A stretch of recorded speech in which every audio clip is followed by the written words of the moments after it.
Afternoon, folks. Got some more alien chronicles to tell you about today. There were so many strange things happened on that Buffalo Ranch over the 9 years I was there.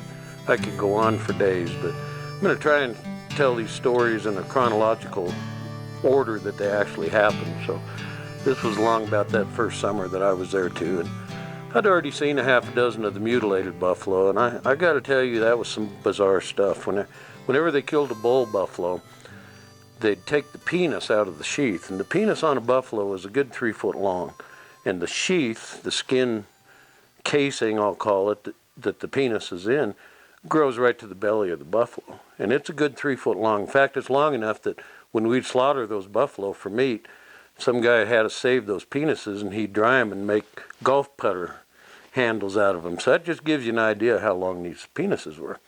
And that sheath runs all the way back to the scrotum behind the hind legs. And they would paint that orange-red triangle. Here we are again with the triangle deal. And they would remove that penis out of the sheath. And for the life of me, I don't know how. And I've skinned well over 1,000 big game animals. And I did a lot of taxidermy, so I've opened up animals from every end and every direction. And they would remove that penis from the base without ever making a cut in that sheath.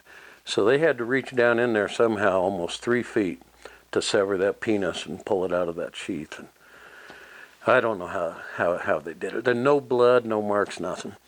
And on the cows, they'd do some pretty serious surgery. They'd make an elliptical cut on her belly, shaped like that, and one side was always clean and bloodless and sharp, like cut with a scalpel.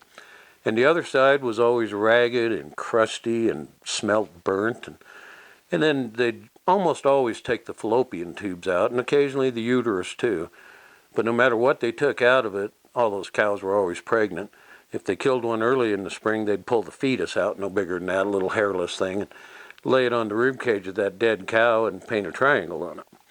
And if they killed one later in the year, like October, the calf would be much bigger and have hair on it, and that calf would be pulled out, and it would have an orange triangle painted on it.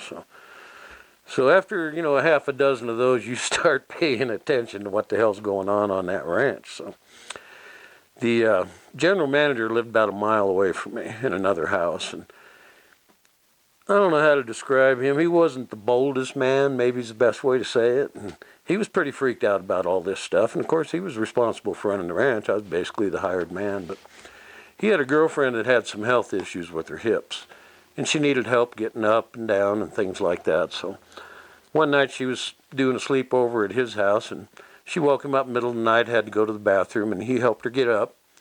She went and did her business, and he helped her get back in bed. Now, this house of his was 5,000 square feet. I don't know how many bedrooms and this and that, but it was a big house. And they go back to sleep, and he wakes up a couple hours later, and every light in that house was on, including the nightstand lights on either side of that bed. And like I say, he wasn't the boldest man in the world, and he got on the phone and called me, and he was some kind of upset. So I waited till first light to run up there, and he waited till first light to go outside too. So he walks outside of his house, and he had a little detached garage they used for the office on the ranch, and here's a knife, a fork, and a spoon in a triangle on the threshold of that door. Here we are back to the triangle deal. And he called me back just as I was leaving in the house and told me what had happened, and it was his silverware. So I open up my door and walk out, and there's one on my threshold of my door, one on the horse barn, one on the shop, and seems like there was another one at another outbuilding there, but that was some bizarre stuff. And I run up to his house, and he hadn't touched it, and they were all laid out just perfect. And that was pretty unnerving. Now these are some pretty disturbing stories, and it just gets worse from here on out. Next story I'm going to tell is about our sheriff out in that county. I think I'll leave him nameless, but he was a hell of a lawman, best one I ever knew. And he ended up leaving his job on account of getting surrounded by aliens one night. So come on back and hear the rest of these stories about the Alien Chronicles.